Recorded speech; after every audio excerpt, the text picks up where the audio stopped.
All right, ladies and gentlemen, welcome back to the channel. Today we have another Houston Rockets video. I'm sure you can tell by the title. I mean, there really isn't much to say about the Houston Rockets. There has not been much to say about the Houston Rockets for quite some time now, but if you didn't know, they lost to the New York Knicks last night, 122-97, which puts them at 16-49. I think it's relatively safe to say that the Rockets will, if they don't lose out, basically here's the remaining schedule. They got Philly on Wednesday, they got Milwaukee on Friday, Utah on Saturday, Portland next week, Los Angeles, both the Lakers and the Clippers next week, and then the Atlanta Hawks. So I think it's safe to say that maybe max they win 2 games. With that being said, I think it's safe to say that they are going to be the worst team in the NBA. Now, I get this comment all the time, and that does not mean, unfortunately, that they will be getting the number 1 pick. This isn't football. I wish it was football. I wish it was the NFL. Because if it was, we would have the first pick in the draft, and it is 100% confirmed. With that being said, I'm not too worried about the draft lottery. I believe it's July 22nd. I believe it's June 22nd. I believe that's what, I think Matthew told me that. So it's not for at least another month, at the very least. I think it's a month and a half away.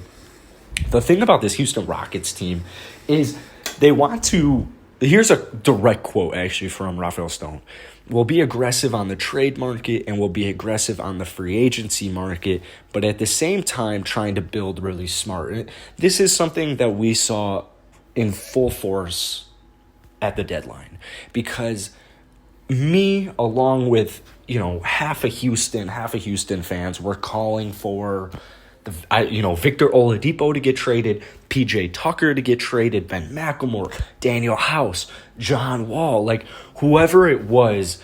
I personally wanted to unload just about everybody. I wanted to get rid of, looking back at John Wall, I'm kind of glad we didn't get rid of him, because I could tolerate 2 more years with John Wall. But then I just remembered in 2 years from now we'll be making almost $50 million. So I wanted Eric Gordon traded, I wanted John Wall traded, I wanted all these dudes to be traded, because I thought that it was going to, I thought if we didn't, the Houston Rockets would, try to make the playoffs. There was that worry that if they didn't sell pretty much everybody, that they were going to try to make the playoffs. And, with the James Harden trade, you get Karis LeVert and Jared Allen back, and, you go out and you flip them for Victor Oladipo, and you trade PJ Tucker, and you get Kelly Olynyk, and all these moves, when they first happened, made no sense. Why would you trade Victor Oladipo for Kelly Olynyk? Why would you not try and get a first-round pick? It's all of these. Why did you not want Jared Allen? Why? And then Jared Allen goes and gets paid $100 million for the next 4 years. And then Victor Oladipo has been practically injured in his whole tenure in Miami so far. And Kelly Olynyk, in the 20 or so games he's played for the Rockets, is averaging 18-8. And it's unbelievable. So now all the moves are starting to make sense. But I will not lie to you. When half of these moves were made in the regular season, and you can go and watch, the live streams when half of this stuff happened, it was why are you doing this?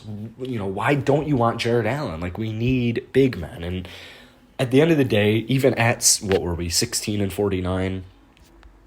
Yeah, 16. Even at 16-49, you can fully realize it. And the morale in Houston is relatively high. There's still a lot of skeptics. I honestly have no idea why there are skeptics out there, because I think this Houston Rockets team is going to be very, very competitive next year. What Rafael Stone said in the end of that sentence is literally exactly what I just said. He said, "We do think we can be competitive very quickly. This is going to be an extremely fun offseason, and I cannot wait." So in the meantime, it's been relatively difficult to not even only just watch a full Rockets game, but to just kind of be fully invested. I mean, KPJ going for 50 and 11, youngest player ever to do that. That was beautiful. That was the high.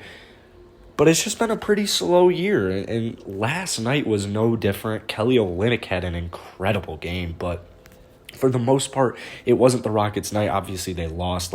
They shot 43% from the field. They shot 23% from three. That's just never going to get the job done. They had 17 turnovers. I mean, it's, we don't even want to win these games, so it doesn't even matter. But Kelly Olynyk was one of the, bright spots last night. He went 5 of 10 from the field. I mean, he is shooting a career high. It's like 56 or 57% in his time here in Houston. I mean, 18 and 8 on 56, 57% shooting for Kelly Olynyk. It's mind-boggling. Last night, 17, 10, and 7. He's trying to get that triple-double so badly. And he also threw in 3 steals and a block. It's just like all around this dude is absolutely going off.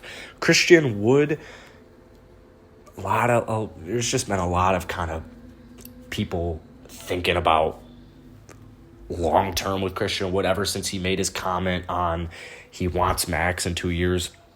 Last night, 19, 8, and 3. Nothing great from him at all. Same thing with KPJ, 14, 6, and 6. Both of their stat lines were much better. Like, neither of them made a 3. They shot 0 and 9 combined from deep. They shot 12 of 27 combined from the field. KJ Martin came off the bench. He looked pretty cool. Daquan Jeffries, I love when he plays because he barely plays. He threw in 3 threes last night. Armani Brooks, I don't even have a comment about Armani Brooks because the other 2 weeks, what was it, last week or 2 weeks ago when he dropped 6 threes, I thought this dude was about to get the starting spot for the rest of the year. And, I mean, you'd barely see him play, but 17 minutes for him last night because it was just, a bunch of garbage time. So KJ, Anthony Lamb, Daquan, and Amari Brooks, they all got some run last night. I mean, we have, 6, 7, 8 games max. What is it? 1, 2, 3, 4, 5, 6, 7 games max. I mean, those 4 players, they need to get run. So that's going to be it for today's video. If you enjoy it, hit that like button, hit that sub button. The Rockets do not play until tomorrow against the Philadelphia 76ers. Sorry, 2 days from now on Wednesday against the Philadelphia 76ers. Hopefully it's a loss, but if not, that means the boys are absolutely going off. So should be smooth sailing from here on out as they're just playing like the top 4 seeds in the Western Conference. But hit that like button, hit that sub button. I'll see you guys tomorrow.